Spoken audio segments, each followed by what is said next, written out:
Eu quero ler um verso do Bhagavad Gita para vocês e depois explicar o verso. Então o verso é o seguinte, no capítulo 3, verso 35. É melhor cumprir o próprio dever incorretamente do que o dever do outro perfeitamente. A morte é melhor no próprio dever, porque o dever de outro está repleto de perigo. Agora, repleto de perigo é uma coisa que as pessoas normalmente não entendem. Faz o teu próprio dever, não o dever dos outros, tudo bem. Até aí todo mundo entende, por razões de inveja, de aceitação, de o que for que seja. Mas para dizer que fazer o dever do outro está repleto de perigo, por quê? Eu quero explicar isso porque tem muito a ver com a nossa postura em relação à vida em geral. Se a gente sabe corrigir isso, o resto se resolve quase que automaticamente. E isso começa com uma compreensão dos tipos de karmas diferentes que nós temos. Nós temos 3 tipos diferentes. Tem nomes complicados, mas a ideia é simples. O primeiro karma é Sanchita Karma, que significa a totalidade de karma que nós temos acumulado ao longo de todas as nossas vidas.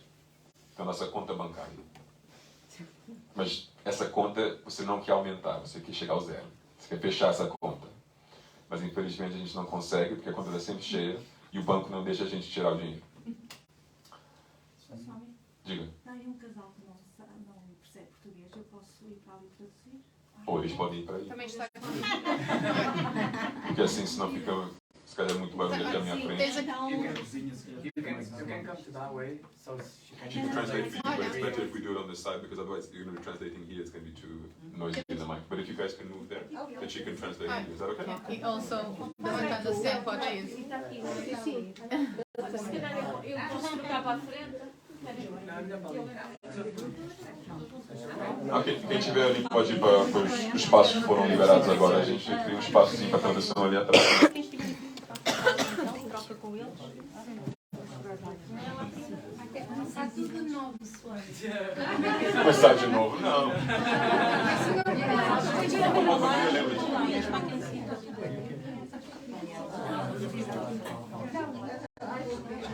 Traduzir, não é? Podes trocar, podes passar. Não, só tens que trocar lá o meu querido e ela lembrar, não ia ser mais. Lembra de tudo, Padre Prima? Top. Então, repito, o primeiro tipo de karma é o Sanchita Karma, que é a nossa conta bancária, que tem todo o nosso karma acumulado ao longo de todas as nossas vidas. É muito. Infelizmente. Segundo tipo de karma se chama Prarabdha Karma. E Prarabdha Karma é o karma que nós encarnamos nesta vida para viver. Então, no momento que nascemos, temos uma quantidade de karma para queimar nesta vida. Ok? E depois o terceiro tipo de karma se chama Kriyamana Karma, que é o karma que nós estamos a criar agora para futuras vidas. É o dinheiro que estamos a depositar na conta. Em vez de esvaziar a conta, estamos depositando mais. Ok? Então, o processo espiritual deveria começar com parar de investir mais nessa conta bancária. Então, acabamos o Kriyamana Karma, paramos de produzir mais karma, praticando Karma Yoga. Depois, começamos a queimar o Prarabdha Karma, que é o karma da nossa vida presente, como vivendo. Cada episódio da vossa vida queima esse karma. E se você não cria karmas novos com atitudes erradas, então, cada dia da sua vida você está queimando esse karma. Então, é um processo automático. Não é nada que você possa fazer para acelerar esse processo. E depois temos o karma lá em cima. Agora, como é que a gente lida com esse karma lá em cima? É mais complicado.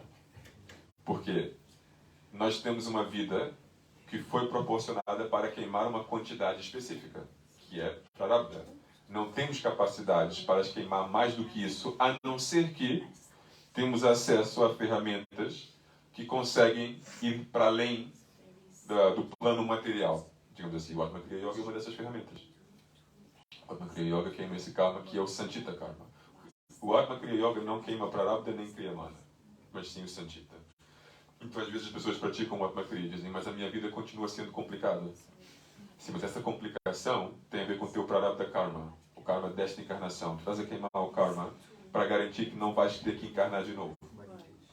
Porque o karma lá em cima é aquilo que garante que você vai ter que voltar. Porque ainda tens que queimar aquilo. O karma que nasceste para queimar agora, Prarabdha, tarde demais, já encarnaste. Estás aqui, então tens que viver isso. É por isso que no Bhagavad Gita inteiro, Krishna continua dizendo a Arjuna, se tens confiança em mim, tens fé em mim, tu vais conseguir ultrapassar os desafios da vida. Mas ele não diz que você já não vai ter desafios na vida. Os desafios você vai ter que ultrapassar, faz parte da sua encarnação. Mas eu posso garantir que você não vai sofrer com esses desafios, você não vai cair e criar mais novos karmas, etc. Okay? Mas o nosso dever, de certo modo, é usar as ferramentas que nós temos para acabar com o karma que nós temos ainda lá em cima, Sanchita Karma. Mas o foco do meu satsang de hoje, desse verso, na realidade, é o Prarabdha Karma, aquele karma inevitável, que é a vida que nós temos, a vida que foi proporcionada para nós. E a questão é se essa vida foi proporcionada para nós aleatoriamente ou por alguém com conhecimento pleno de quem nós somos, do propósito da nossa vida. E eu acredito que é a segunda opção. Não é que o karma se acumulou de uma forma aleatória, não. O karma foi escolhido. De todo o Sanchita Karma que nós temos lá em cima, Deus cria uma vida, pegando karmas diferentes, consequências diferentes, e cria uma vida para nós. Ok? Aceitar essa vida como um primeiro passo, mas depois não só aceitar, mas desfrutar dessa vida. Encarar essa vida com coragem, com felicidade, é a melhor coisa possível que nós podemos fazer. E eu sei que isso é óbvio. E eu sei que dizer isso não é a mesma coisa que fazer isso. Mas ao mesmo tempo, entendendo o valor disso e o que isso vai fazer, eu vou explicar, serve como uma motivação para tentar de novo, e de novo, e de novo, e de novo, chegar a esse ponto. E eu te digo duas razões por quê. E isso tem a ver com o verso que diz que se não fazes o teu dever, se não segues o teu rumo de vida e tentas seguir o rumo de vida de outras pessoas, estás a arriscar muito, estás a criar uma situação perigosa. Por quê? Primeiro, tu vieste nesse mundo aqui, tu encarnaste para queimar karma, para acabar com karma, não para criar karma novo. Você tem que entender esse primeiro princípio. E não há exceções. O quanto você pode imaginar uma história na tua cabeça, uma fantasia qualquer, que você veio para fazer isso ou aquilo, você veio para terminar coisas, não para começar coisas novas.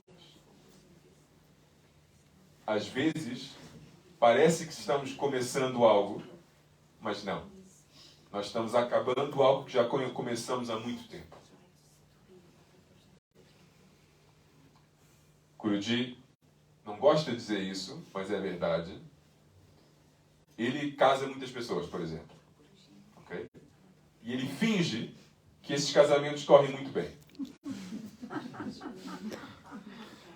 Os fatos são outros. No caso, os devotos sempre correm muito bem, ele divórcio. É assim, dos casais que ele pessoalmente casou, eu acho que para uns 70% ou 80% já acabaram o divórcio. E você pensa, mas por quê? Será que a bênção do Guruji é assim tão má?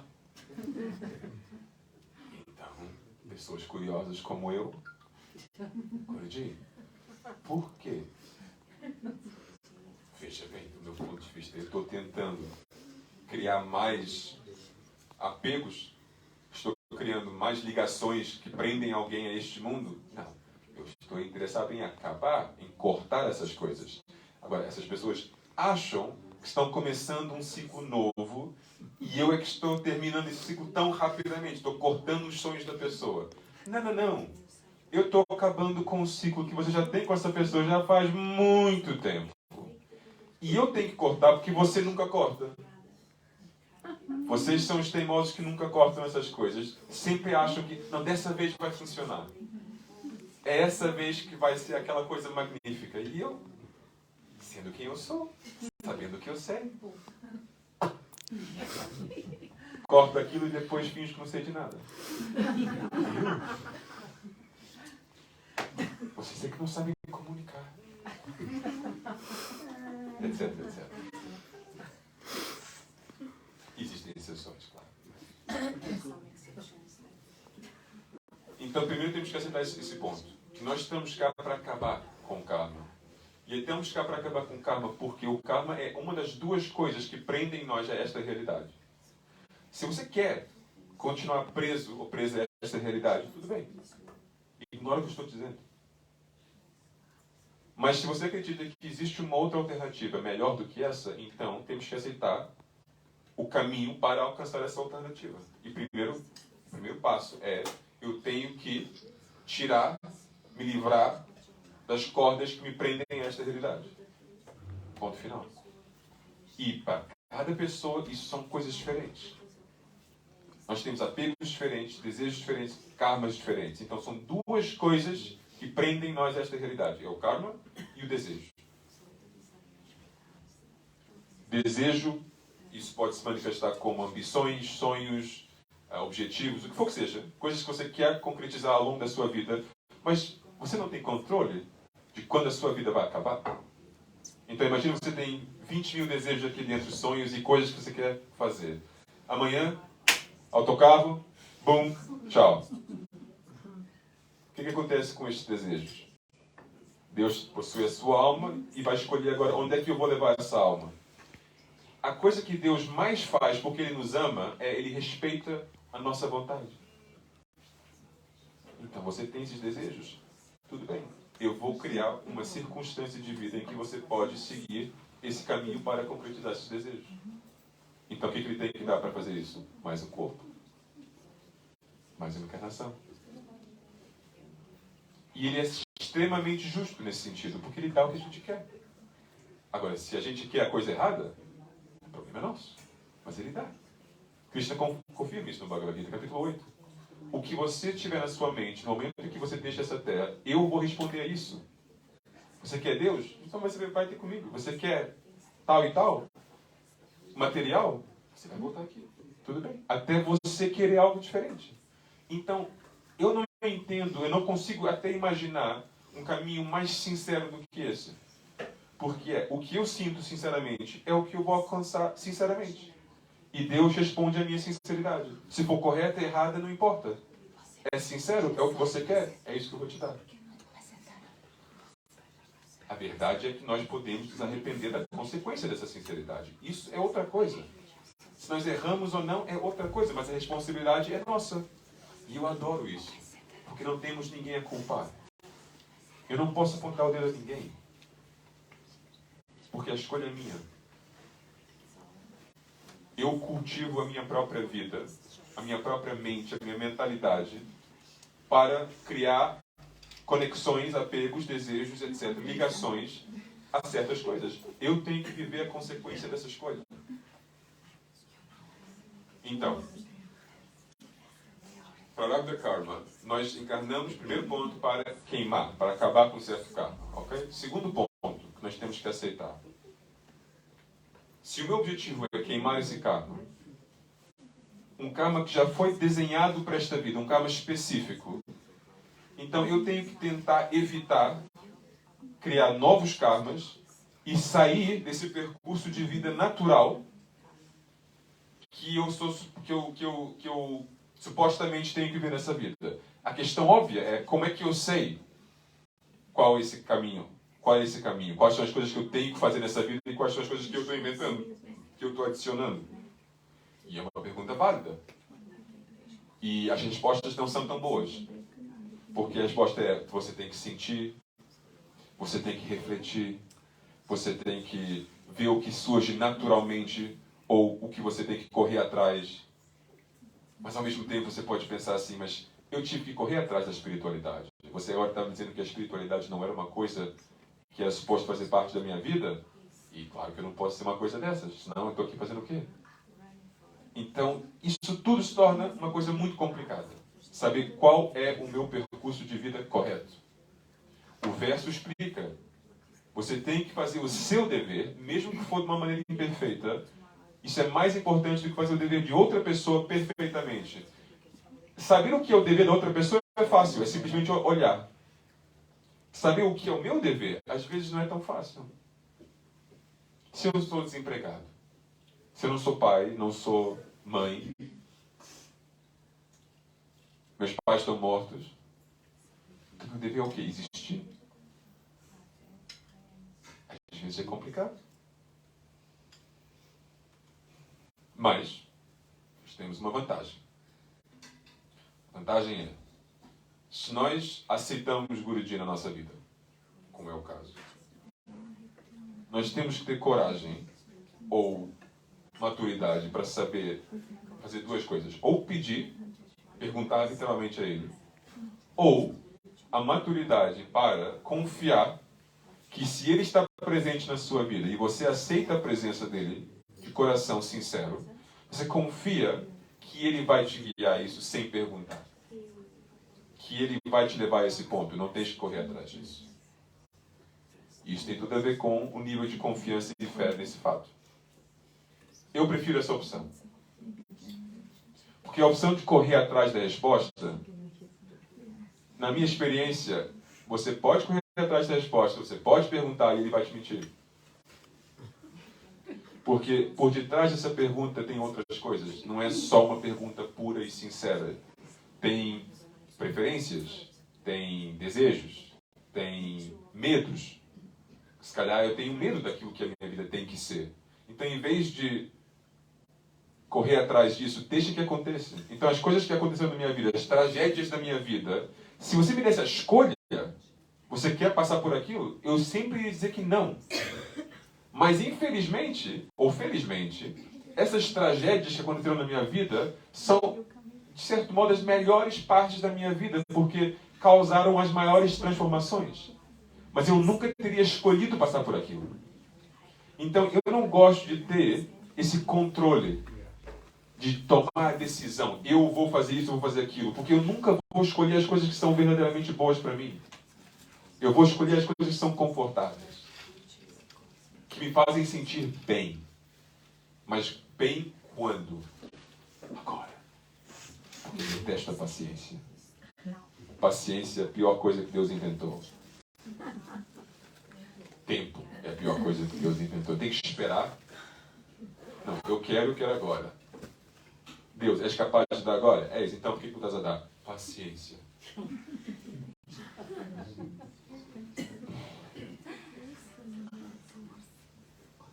Então eu prefiro a segunda opção, que é, eu tenho que chegar a um ponto sincero na minha mente e no meu coração, em que eu dou a permissão ao Guruji.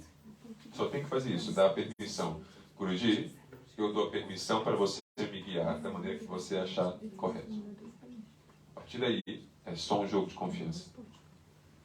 Eu tenho que confiar. Porque senão, então qual é o valor de ter ele na sua vida? Se ele nem é capaz de te guiar no caminho certo, não estou dizendo nem nas escolhas certas diariamente, no caminho geral certo, então para que ter um guru? Só para dizer que tem um guru? faz nada. Então, essa segunda opção de confiar começa pelaquela abertura sincera. Abertura sincera parece ser uma coisa simples, mas não é. Porque a gente pode até dizer, Guruji, a gente senta em frente ao nosso altar, ou a gente senta em casa para meditar, a gente fecha os olhos e a gente diz, Guruji, eu confio que você está comigo e eu te peço sinceramente, eu te dou a permissão, sinceramente, que você pode guiar a minha vida, você pode me instruir, eu quero ser o seu discípulo, o seu devoto, por favor, faça isso. O problema é que o teu comportamento tem que corresponder a esse pedido. Porque, infelizmente, e agora eu digo mesmo infelizmente, o Guruji vê tudo. Era mais simples se ele só estivesse comigo quando eu peço para ele estar comigo. Hoje, agora pode ver, abre os olhos. Agora fecha, por favor. Só 5 minutinhos. Depois pode abrir de novo. Era bom. Dava jeito. Mas, infelizmente, não é assim. Então, como não é assim, é complicado gerir as emoções que surgem quando você se lembra desse fato, porque você se sente como um hipócrita. Porque de um lado você pede certas coisas, mas de outro lado se comporta de maneira diferente. E eu não quero que ninguém se sinta dessa maneira, porque se sentindo como um hipócrita, ou se sentindo mal, ou culpado, ou culpada, etc., não são estados mentais que são nem vou dizer que são ideais, que são compatíveis com a espiritualidade. É mais do que ser ideal ou não ideal. Não dá. Não dá para entregar, para amar, para ter compaixão, para mostrar serviço, para ser altruísta, enquanto está cheio de culpa, de hipocrisia, de medo, de essas coisas todas. Porque o medo é o oposto do amor. E onde tem medo, o amor não pode fluir. E o fato é que muitas vezes eu estou cheio de medo. Medo do quê? Não medo dele. Porque ele já me mostrou os dentes dele. Não medo dele. Não medo de outras pessoas. Medo de mim mesmo. Eu tenho medo de mim mesmo às vezes. Que eu sou confiante demais às vezes. Esperto demais. Às vezes atrevido demais. Às vezes preguiçoso demais. E eu sempre fico com medo porque eu estou sempre consciente de um fato. Eu não controlo a minha vida. E eu não sei quanto tempo eu tenho e quantas oportunidades eu tenho. Então, o medo surge do fato que eu sei que o que eu tenho agora eu posso perder. E eu vou perder, mais provavelmente, pelo meu comportamento do que por qualquer outro fator. Na realidade, é só pelo meu comportamento que eu posso perder isso. Porque o Guruji não vai me abandonar. E nada aqui fora pode roubar o que eu tenho aqui dentro. Eu posso largar. Eu posso escolher algo diferente. E depois eu posso até apontar o dedo e culpar circunstâncias externas, mas não é verdadeiro isso. Isso é só um mecanismo para não me sentir tão mal. Mas a escolha é sempre minha, a responsabilidade é sempre minha. Tal como é vossa. Um dos versos desse capítulo, o Guruji diz no comentário dele, que ninguém te faz feliz ou infeliz, só você. E eu sei que vocês já ouviram isso 1000 vezes, mas ouve de novo, mais 1000 vezes. E seja corajoso ou corajosa e aceita isso como sendo verdade. Eu sou o responsável da minha felicidade ou da minha tristeza. Para onde é que isso me leva? Se eu aceito essa responsabilidade. No mínimo, não me leva ao julgamento dos outros. Não me leva à condenação dos outros, nem ao conflito com os outros. Poderá me levar a um conflito interno. Um conflito comigo mesmo. E ao julgamento a mim mesmo. E à crítica a mim mesmo. Isso é mal. Mas pelo menos só está aqui dentro. Não estou jogando isso para cima dos outros. E eu tenho a capacidade e a responsabilidade de lidar com o que está aqui dentro. Eu não tenho direito de jogar isso para cima dos outros. E aí começa o meu trabalho pessoal, o meu sadhana, a minha responsabilidade. O verso diz, faz o teu dever, não o dever dos outros. O dever dos outros é repleto de perigo. O perigo é qual? Que não só não estás a queimar o teu karma, estás a criar karma novo. Porque o teu karma é o quê? É o teu caminho. Tu tens um caminho que foi desenhado para essa vida, para queimar esse karma. Se você foge desse caminho e escolhe um outro caminho, você está criando um ramo novo. Você está criando karmas novos e não está eliminando o karma que você era suposto eliminar, queimar. Então você fica com aquele karma e ainda cria mais. Isso é mais perigoso do que morrer. Foi o que Krishna disse. Morrendo fazendo o teu próprio dever, tranquilo. Porque morrer simplesmente significa que o teu karma acabou. O prarabdha karma, o karma desta encarnação, acabou. Isso não é uma coisa negativa. Claro que nós vemos a morte como uma forma negativa porque nós temos um apego tremendo a essa identidade. Mas com um pouco de conhecimento espiritual nós sabemos que não é verdade. Nós não somos esse corpo. Então, o mais que é difícil aceitar isso, existe aquela sabedoria lá atrás, escondidinha, que sabe que não é verdade. Eu não sou este corpo. E isso é estranho, mas eu posso dizer, eu não tenho medo de nenhum da morte.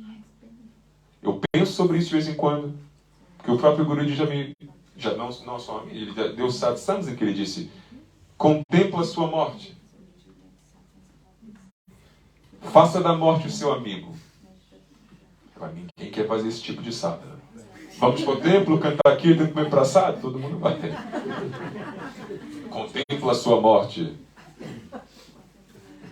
Mas eu já fiz isso. Então, morte, tudo bem? É hoje? É amanhã? Estou pronto? Eu me arrependo de alguma coisa? Tem alguma coisa para fazer que ainda não fiz? E eu posso dizer sinceramente, não. Pode ser hoje. Tranquilo. Mas ao mesmo tempo, eu sou a mesma pessoa que sentou aqui e te disse que eu estou cheio de medos, outro medo. Mas não isso. Por quê? Porque isso é uma das primeiras verdades que é revelada a nós. Eu não sou este corpo. Segundo capítulo do Bhagavad Gita, ainda tenho mais 16 capítulos para ler. Se eu não vou aceitar o que está dito no segundo capítulo, então estou tramado. Segundo capítulo já diz que eu não sou um corpo. Ok, então se calhar é bom aceitar isso e seguir em frente com os outros 16. Então eu aceito. Pronto, não sou um corpo. Morte, tudo bem. Próxima. Qual a próxima instrução? E é por aí que nós temos que ir. Nós temos que sempre aceitar uma instrução, aceitar um ensinamento mais profundamente possível para podermos evoluir para o próximo, e para o próximo, e para o próximo. Porque se nós ficamos presos no primeiro, é como se estivesse a chumbar o ano letivo e ficas repetindo a mesma turma ano após ano após ano. Ainda estás na escola, ainda estás a tentar. Mas imagina ter 30, 40 anos e ainda estás na primária. É o equivalente. E não quer dizer que você tem que morrer para provar isso. Não. Você tem que aceitar, sinceramente, aceitar esse fato. Eu não sou este corpo. Eu aceito isso. As consequências disso eu aceito. Bora para a próxima aula, próxima etapa da minha evolução espiritual. Eu estou aqui nesta terra para quê? Para viver, para experienciar. São maneiras diferentes de dizer a mesma coisa. Eu estou aqui para queimar karma. É menos romântico. Mas é a mesma coisa. Eu estou aqui para viver e experienciar. Verdade? Estou aqui para queimar karma. As duas coisas são a mesma coisa. A única coisa que eu te peço é, seja um pouco seletivo com o que você está vivendo e o que você está experienciando. Se você tiver um pouco de autocontrole, um pouco de regulação nisso, você pode ter uma vida fantástica, mas sem criar problemas novos. E às vezes as pessoas acham, mas esse caminho espiritual é muito constrangido. Tantas regras, tantas proibições. Isso não tem nada a ver. E eu te explico por quê. As pessoas que dizem isso querem ser livres. Eu quero fazer o que eu quero quando eu quero. Tudo bem. Aceito. Mas eu te coloco um desafio. E você consegue não fazer as coisas quando você não quiser também? Porque fazer todo mundo pode. Todo mundo consegue. Eu te peço, tens o controle suficiente para não fazer certas coisas se eu te desafiar para não fazer? Não come amanhã. E depois da manhã? E o terceiro dia também? És capaz? E a pessoa diz, não, eu tenho que fazer. Ah, então és livre ou não? Não és livre. És forçado, obrigado a fazer algo. E eu estou a desafiar, és capaz de ir contra essa obrigação? Afinal, és livre ou não? E a pessoa vai dizer, isso não. Por que brigas contra as minhas regras tanto? Por que queres fazer o que tu queres? Porque você é incapaz de não fazer. E você vai mentir na minha cara e dizer que você é uma pessoa livre? Mas por que eu não posso beber álcool? Se você é livre, você faz com a mesma facilidade. Você consegue beber como você consegue não beber. Se você é realmente livre. Não é? Se você é realmente livre, você consegue fumar e não fumar. Com a mesma facilidade. Porque você é livre. Mas se você sente obrigado a fazer algo, ou você não consegue se controlar para fazer algo ou não fazer algo, você quer mentir na minha cara e dizer que você é uma pessoa livre? Não. Você só está enxergando um lado da moeda, que é eu quero fazer o que eu quero quando eu quero. Eu tenho a permissão? Mas o outro lado da moeda é, e se eu não te der a permissão? Você é capaz de não fazer também? E se você pode dizer sim aos dois lados dessa moeda, aí sim você é uma pessoa livre. Então não fique surpresos que o foco do Guruji é o segundo lado da moeda. O lado do controle. Porque o outro lado ele sabe que a gente já é capaz. De não ter controle, nós somos todos capazes. De fazer o que nós queremos, quando nós queremos, todo mundo é capaz. Mas seja honesto com vocês próprios. Vocês são capazes de fazer o oposto? De ter controle da sua mente? Esquece o corpo. A sua mente. Se você não quer ter certos pensamentos, você é capaz? Mas depois vão argumentar comigo que querem ser livres? Se eu penso como um monge em sexo, alguém vai me dizer, você não pode, isso é proibido. Tudo bem, tudo bem. Agora eu digo ao não monge, você é capaz de não pensar em sexo também? Com a mesma disciplina? Nunca? Ah, não, mas isso às vezes de vez em quando surge. Ah, mas se coisas acontecem a você sem você querer, você está em controle? Você é livre? Não, não é.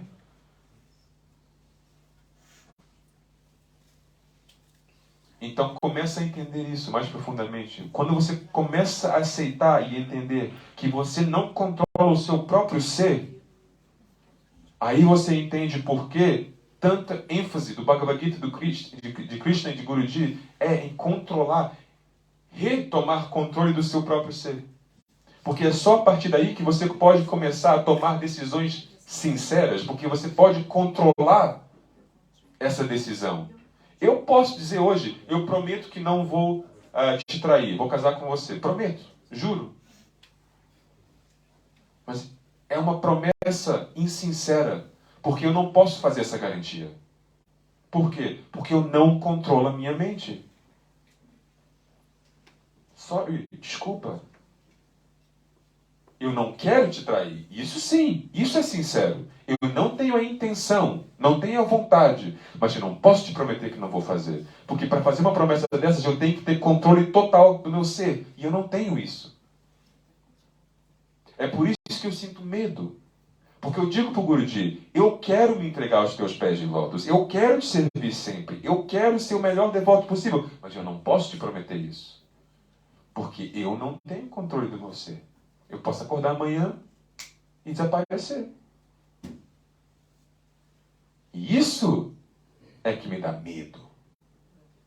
Porque eu não quero perder o que eu tenho com ele. Porque para mim é a coisa mais preciosa que eu encontrei na minha vida.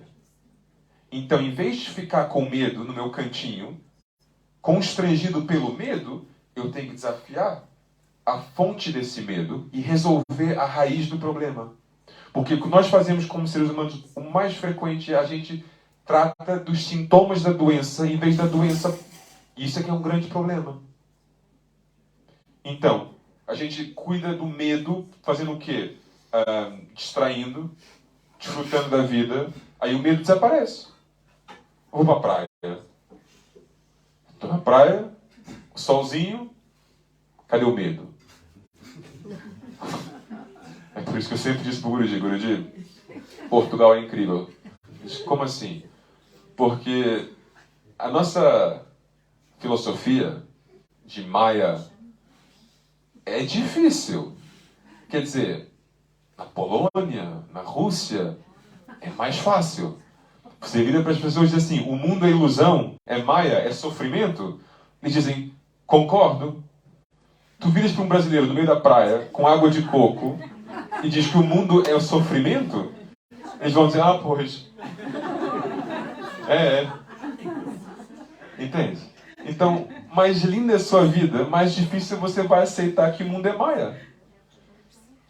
Então, Portugal é interessante, porque vocês têm o sol, mas aceitam na mesma. Mas esse é o desafio, não é? Entender o mundo como ele é e agir de acordo com essa compreensão. Então, repito, eu tenho medo de perder certas coisas, mas não, eu tenho que, em vez de sentar constrangido, mergulhando, nadando nesse medo, eu tenho que fazer algo para resolver esse medo. E eu te desafio a fazer isso. Deixa de tratar dos sintomas, mas sim da doença própria. O sintoma que se chama medo vem da doença do quê? Da mente, do apego, e essas coisas são a fonte ou sintomas também? São sintomas. De qual fonte? Qual é a raiz do problema? A raiz do problema é um só. É que eu acredito profundamente que eu sou este corpo e esta mente. É a raiz de todos os meus problemas. Se eu não acreditasse nisso, eu não teria medo de nada. Tu acha que a minha alma tem medo? Medo do quê? De morrer? Almas não morrem. A alma tem medo de perder Deus? A alma é eternamente conectada a Ele, porque é parte dele. Não pode perder Deus. É incapaz de perder Deus. Não existe essa possibilidade. Medo de não ser feliz? Impossível. Porque a própria natureza da alma é êxtase. Então, todo esse mundo e oceano de problemas são sintomas de uma doença só, que é eu sou este corpo e esta mente e todos os sentimentos que surgem deste corpinho, dessa mente. Então, toca resolver isso. Como é que eu posso não só ter a crença que eu não sou este corpo, porque isso é só uma crença, mas sim a convicção, a realização. E a gente pode dizer assim, Puja, Japa, Atma Kriya, Prasad. Tudo correto. Não podemos esquecer do Prasad. Prasad também é sábio. Comer Prasad também é sábio. Atenção. Tudo isso. Nós podemos dizer tudo isso, mas para mim, uma pessoa insincera também pode fazer essas coisas todas. E não vai a lado nenhum. Então, o sadhana verdadeiro é cultivar o desejo de curar essa doença. Porque se você não quer curar essa doença realmente, se você não tem essa vontade, você sabe que a coisa é certa, mas você não tem vontade de curar essa doença, você pode fazer todos os japas, todos os mantras e todo o kriya que você quiser. Não vai mudar nada. Sinceridade é o ingrediente mais raro e mais importante no caminho. Mais do que qualquer técnica. Mais do que qualquer mantra. E agora a pergunta pode surgir. É uma pergunta justa. E como é que eu vou desenvolver essa sinceridade? Vivendo. Te digo uma coisa. Eventualmente, o mundo convence todo mundo a querer outra realidade. Eventualmente. você pode ser esperto ou esperta e abrir os olhos.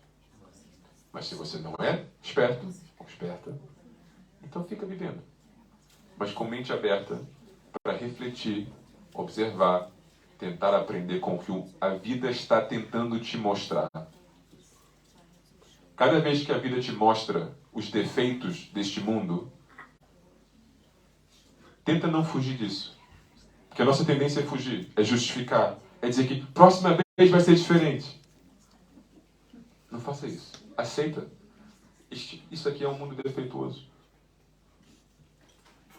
Esta experiência tem um limite. Mais você aceita essas realidades, mais você é naturalmente convencido que isto aqui não é aquilo que vai te satisfazer. E aí se torna uma coisa que parece ser negativa, mas não é.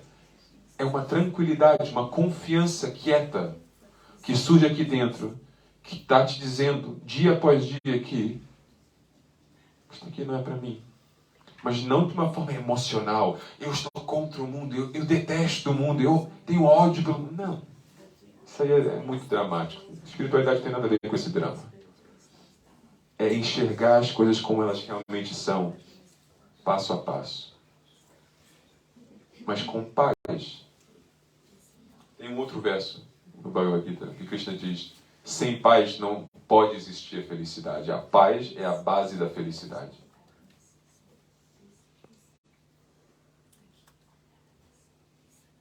Quem aqui tem paz na vida? Paz, a definição de paz é a ausência de problemas. A ausência de perturbações. Mentais, principalmente. Quem aqui diz que tem uma vida pacífica? Algumas carinhas, assim, tipo. Outras.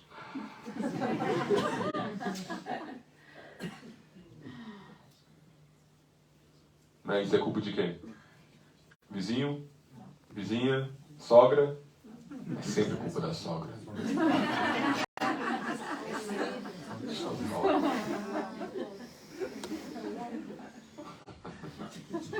Culpa do guru? Também é sempre culpa do guru.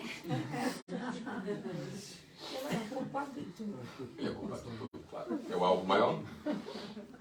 Deus ainda maior. Deus é culpado por tudo também. Então, primeiro sadhana, para de culpar os outros. Primeiro passo. Ok? Responsabilidade sua. Segundo passo. A caminho da paz. O que está me perturbando? Isso é um processo individual. Uma introspeção. Ok? Autoanálise. O que está me perturbando? Por que está me perturbando? É a segunda pergunta. E terceira, eu sou capaz de largar? Não resolver, largar. Simplesmente. Um desafio. Eu sou capaz? E nem tem que fazer. Isso aqui é o truque. Você nem tem que fazer. Mas se você chega ao ponto que você é capaz de largar aquilo, o efeito de largar manifesta sem você ter que largar. Porque o desapego é isso. O desapego não é que tens que abandonar as coisas. Tens que desapegar das coisas. E quando desapegas das coisas, tens o efeito da paz de não ter a coisa, mesmo tendo a coisa. Entendem? Você não tem que abandonar nada. Você tem que desapegar das coisas. E isso significa largar do medo de perder a coisa. É isso que você tem que largar. Você tem que largar o medo de perder a coisa. E você só vai fazer isso se você acredita que por detrás de todas essas coisas que você acha que você precisa, você tem o que você realmente precisa. Eu nunca me esqueço. Nunca, nunca, nunca. Eu, com 21 aninhos, achando que eu era o maior de todos, mais esperto, mais inteligente, mais bonito. Com 21 anos, vocês tinham que ver. E eu estava lá, num festival, e chega um casal, a mulher foi comprar sei lá o quê, E o homem foi lá, e nós estávamos representando a Bhakti Marga, e o homem veio ter comigo. Na realidade tinha que ver com 25, 21 não. Depois o homem veio ter comigo, e o homem diz assim: eu gosto muito do teu panfleto aqui, vocês têm um stand muito interessante. Tá o Just Love, cara do Guruji, com aquele sorriso. E ele me faz a pergunta: mas o que vocês têm para me oferecer que eu não tenho? Que eu já não tenho na minha vida? Eu sou feliz. Minha vida está cheia de amor. O que vocês têm para me ensinar que eu não tenho? E eu fiquei totalmente perdido. O que eu vou dizer a esse homem? Porque minha resposta era sempre paz e amor. Ele já tem paz, já tem amor. Guruji, por favor. E eu disse assim: olha, eu preciso de mais tempo, porque a resposta não está... ainda não chegou, mas vai chegar. Confio. Então, deixa eu só, fazer umas perguntas bestas ao homem. Vens da onde? Trabalhas no quê? Tens filhos? Tens filhos? Começa a perguntar. Mas enquanto ele está respondendo essas perguntas básicas, a resposta começa a surgir. O que eu tenho que dizer para o homem? Porque ele começa a dizer: sim, tem uma família fantástica, eu amo eles tanto, eles são a fonte da minha felicidade.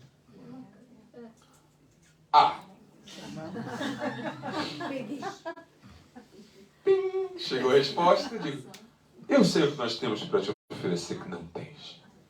Ele disse: é fácil. Nós temos a oferecer, através dos ensinamentos do nosso mestre espiritual, um caminho que te vai levar a criar uma base, uma fonte de amor e felicidade que não tem nada a ver com qualquer coisa externa. O que não significa que você não pode ter essas coisas. Essas coisas não podem ser a base da sua felicidade e do seu amor. Por uma razão simples. Porque você não controla essas coisas. Essas coisas não pertencem a você. O que significa que em qualquer momento você pode perder tal coisas.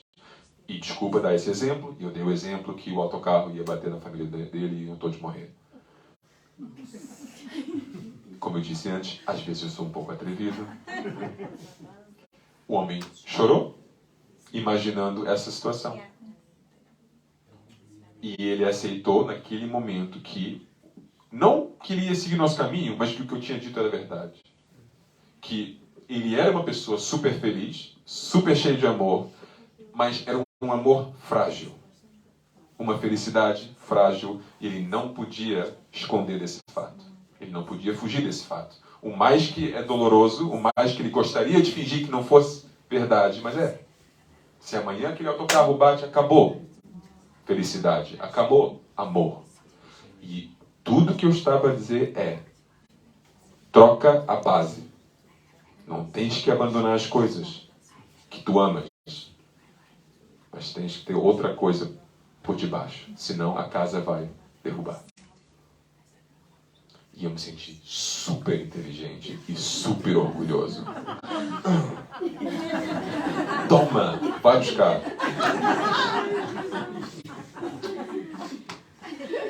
Arrogância e ego. Vou ser honesto contigo. Mas não deixa de ser verdade, não é? Continua sendo verdade. Vai sempre ser verdade. Se eu digo, como uma pessoa mais sábia, uma pessoa mais velha, a pessoa mais jovem, não interessa. A verdade é verdade. Não interessa quem diz. Não é?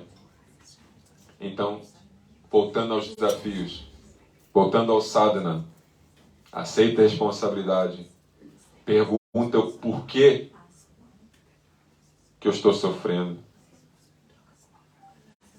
Pergunta se és capaz de largar desse sofrimento. Mas sempre com a base do quê? Do sadhana que Guruji passou para todos vocês. Porque esse sadhana, se você analisa bem, o objetivo, o propósito do Atma Kriya, do japa, do puja, de todas essas coisas, é para estabelecer um relacionamento com Deus, com a sua própria alma. Conquistar aqui dentro. Porque mais você pode fazer esses processos mentais e a vida te mostra coisas, etc. Tens que ter aquela base. E esse é o foco do Guruji. Porque Guruji conhece Deus, nós não conhecemos. São ideias abstratas para a gente, mas para ele não é. Então, quando ele diz, faça isso, faça aquilo, canta aquele mantra, a gente, ok, faz. Faz. Eu sei que é chato às vezes. Eu sei que a gente não vê o resultado às vezes. Mas sabes por quê? Porque se você só vai notar o resultado quando você vai precisar dele. Ninguém entra numa casa e fica dizendo, olha, este chão é magnífico. Que chão essa casa tem? Uau! Tem um fundamento tão lindo. Não, a gente olha para cima, não é? Mas quando a casa começa a abanar, a gente precisa de uma estrutura forte para segurar a casa. Aí nós vamos agradecer o fato que tínhamos aquela estrutura. Então você só precisa daquela base forte em momentos complicados, momentos desafiantes. Então no nosso dia a dia, você cantar o mantra e você vai pensar, mas qual é o efeito disso? Você vai ver. Porque se um dia aquele autocarro bater na sua família e acabar com a vida deles, espero que não aconteça. Mas se acontecer, aí você vai dizer, aqui estava o efeito de tudo aquilo que eu fiz. Porque eu sou capaz de me sentir bem, positivo, cheio de amor, mesmo que isso tenha acontecido. E não são muitas as pessoas que podem dizer isso. Eu já vi isso. Não estou falando agora sobre coisas abstratas. Eu conheço isso. Tenho pessoas que já viveram isso ao meu lado. Sofrimento é uma coisa pesada. Então, o maior erro que nós cometemos no caminho espiritual é achar que essas coisas acontecem com os outros, mas nunca com nós. E nunca nos preparamos. Porque essas coisas são coisas que acontecem nas notícias, mas não com nós. Guruji sempre diz, temos que ser sinceros, diga lá se ele não diz isso. Preparem-se, vocês têm que estar sempre prontos. Vocês não sabem quando Deus vem, quando a oportunidade chega ou não chega. Vocês não sabem quanto tempo de vida vocês ainda têm. E não é por serem jovens ou velhos. Isso não muda nada. Vocês podem ter 70 e ainda vão viver mais 30 anos. E vocês podem ter 20 e morar aqui nessa terra mais 2 anos. Não é? Vocês não sabem. E eu não estou a tentar agora encher vocês de medo. Não. Mas sim, dar um empurrão para dar uma prioridade diferente a certas coisas. Para colocar um foco em certas coisas que são importantes. E quando tu fazes isso, eu te garanto que o resultado é felicidade. Quando tens a tua vida arranjada aqui dentro, eu estou com paz, eu estou em paz com a morte, estou em paz com a minha vida, meu rumo de vida. Eu me sinto bem sabendo que se tudo acabar amanhã, eu estou bem. Eu confio. Isso traz uma confiança tão grande, traz uma paz tão grande, saber que tens isso tudo resolvido aqui dentro. Posso fazer? Diga. Eu sonhei, o Guruji num sonho, disse-me que eu ia morrer daqui a 2 semanas, que acabava quando... Isso foi quando? Isso foi... 13 dias atrás? Não, foi... Acabava o prazo no dia 20, quando eu vinha da Holanda, que eu fui à Holanda. Mas ele disse-me que eu ia morrer em 2 semanas. Em 2 semanas tu vais morrer. E era, no sonho, era o meu corpo, era a minha morte física. Mas não morreste? Não morri. E eu disse, o que é que ele queria dizer com isto? Eu não fiquei com medo. Eu digo assim, Vou-te contar um sonho meu também. Pode ser? Vou contar um sonho meu. Eu não gosto de sonhar muito, mas de vez em quando acontece, né? Não controlo.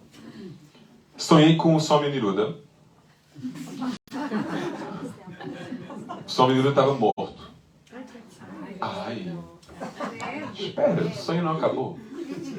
O Swami Niruda estava morto. Eu estava no funeral dele dando... Como é que se chama em português? Extrema-unção. Isso. E eu estava 5 minutos, 10 minutos, 15 minutos, 20 minutos, contando as histórias todas, besteiras que a gente fez, etc. E o Guruji estava lá, sentado, primeira fila, gargalhadas, rindo daquilo tudo, super tranquilo. Acabou a cerimônia, a gente colocou um bhajan dele, a gente ficou lá ouvindo o bhajan dele. Guru Parame, Guru Parame. Depois fomos todos comer praçado. Acabou a cerimônia. E continuamos com a vida. Ok, acordei. Disse, Guruji, sonhei com o Swami Niruddha. Ele tinha morrido. Ah, como é que ele morreu? Não sei. Já estava enterrado no sonho. Estava enterrado. Eu fiz aquela coisa. A gente comeu, estavas lá, etc. Ele vai morrer? Eventualmente. Mas agora? Não. O Niruddha, infelizmente, ele vai se tornar velho, ele vai morrer daqui a uns 60 anos. Infelizmente. Pelos próximos anos, pelo menos infelizmente. Me chateia tanto. Ok. Mas eu devo dizer algo para o Niruddha? Ele disse, sim, conta para ele. Só me Niruddha. Ele disse, bro, eu tive um sonho, estavas morto. E ele, oh, really? Sério? E o Guruji estava lá? Estava. Ele estava chorando.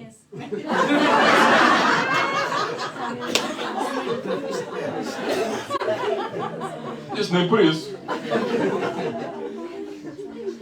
E ele diz, então o sonho foi realístico.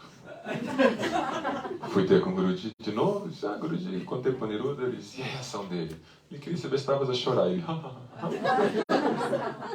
depois disse, mas tem algum significado? Ele disse, sim, na realidade, quando tu sonhas que alguém morreu, isso é super positivo.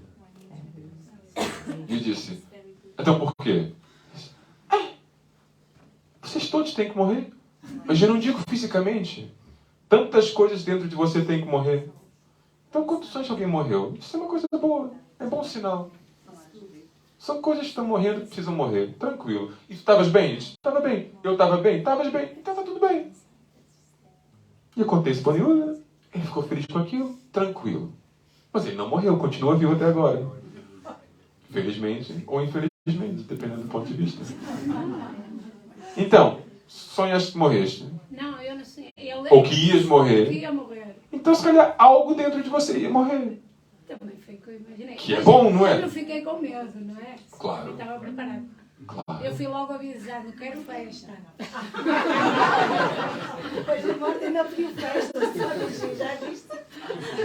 Tá bom, é esse. Mas entende, é por isso que eu digo, para mim, essa conversa toda de morte é uma coisa leve. Tem que ser uma coisa leve. Se você torna aquilo uma coisa pesada, você volta à primária. Você está novamente afirmando uma coisa que já aprendeste na primeira aula que não é verdade. Não és esse corpo. Sim, estamos a ocupar o corpo presentemente, mas eu tenho maior preocupações do que este corpo. Minha preocupação é ultrapassar meu karma, é realizar Deus, é servir a Deus com toda a sinceridade do meu coração. Eu tenho coisas suficientes para me preocupar do que essas coisas mais básicas, que é o fato que, sim, este mundo é um mundo temporário, as coisas vão acabar eventualmente. Siga. O Guruji acabou de ir para a Índia. Depois vai para as Maurícias. Ele vai me deixar sozinho 5 meses. Sofrimento. Mas eu digo isso aqui. Se calhar tem pessoas aqui que também tem tempo com ele uma vez cada 5 meses. Se isso. Então, isso é tudo um jogo de perspectivas, não é? O que é sofrimento para uma pessoa, para outra pessoa, e vice-versa. Então, eu estou aqui dizendo, morte é isso, morte é aquilo. Esse é o meu ponto de vista. Se vocês dizem, está sendo um pouco desrespeitoso, etc., a morte não é assim tão simples, tudo bem. Cada pessoa tem os seus desafios. Mas cada pessoa também tem que ser sincera e falar do ponto de vista que a pessoa tem. Eu não posso fingir ter outros pontos de vista. E eu fui super honesto com vocês. Eu disse que eu estou cheio de medo, mas de outras coisas. Então, o que isso significa? O porquê que eu disse isso? Porque nós todos temos que começar a explorar os nossos medos e desafiar a raiz desse medo. É só isso. Nós podemos chegar a conclusões totalmente diferentes, cada um de nós. Tranquilo. Mas tens que desafiar. E cada vez que a tua mente vai entrar contra, lutando contra, na rebeldia, não, muito constrangedor, não. Lembra das coisas que eu disse hoje? Sobre o que é liberdade verdadeira. Sobre o fato que não tens controle de você próprio. Enquanto não tens controle de você próprio, você é capaz de fazer tudo a qualquer pessoa. E se tu não queres ser isso, se não queres viver assim, se queres ter um rumo específico na sua vida, então tens que fazer um trabalho. Não existe um caminho em volta desse sadhana. Tens que percorrer o caminho do sadhana, do autocontrole. Então faça o japa, faça o kriya. E eu vou dizer isso de novo e de novo e de novo. Eu sei que é chato. Eu sei. Às vezes eu estou cansado. O corpo está doendo. Estou com fome. Eu quero dormir. Eu quero ver o jogo do Mundial. Eu quero ver alguma coisa. O Brasil está jogando agora. Você entende o que isso é? Teve jogando desde o começo das orações hoje. Sabe o que é o sacrifício que isso é para mim? Perdeu? Estragou a minha noite. Portugal também perdeu.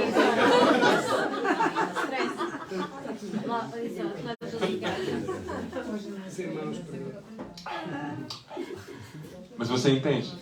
Eu sei que é chato às vezes. Mas a diferença entre as pessoas neste mundo que sucedem e as pessoas que não, infelizmente, é a disciplina. Uma verdade amarga de engolir. Acredita. É verdade. Pode não querer aceitar, mas é verdade. As pessoas que sucedem neste mundo são as pessoas que têm disciplina. Em qualquer coisa, incluindo a espiritualidade.